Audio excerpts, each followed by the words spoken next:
সদর উপজেলার ফতুল্লার মুসলিমনগরে ড্রেনেজ ব্যবস্থা না থাকায় এবং পানি নিষ্কাশনের অভাবে জলাবদ্ধতা সৃষ্টি হয়েছে।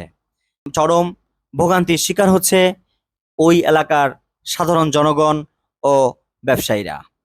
দীর্ঘদিন ধরে রাস্তায় জলাবদ্ধতা সৃষ্টি হলেও সরকারিভাবে কোনো ধরনের পদক্ষেপ গ্রহণ করা না করায় পানি ভেঙে চলাচল করতে বাধ্য হচ্ছে এলাকার জনগণ।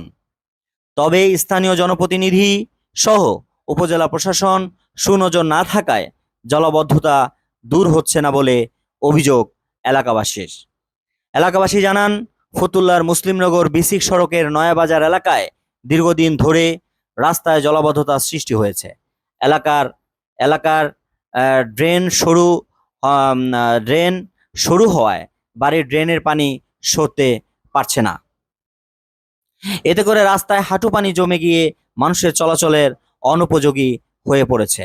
এমনকি একটু বৃষ্টি হলে রাস্তায় পানি জমে যান চলাচল বন্ধ হয়ে যায়।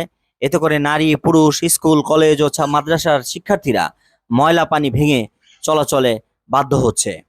এমনকি নয়াবাজার মসজিদের সামনে সব সময় হাঁটু পানি জমে থাকায় মুসল্লিরা যেতে সমস্যা হচ্ছে। পানির কারণে অনেক মুসল্লিরা মসজিদে আসতে না পারায় অনেকে নামাজ আদায় করতে পারছে না এবং অনেকে বাড়িতে নামাজ আদায় করছে।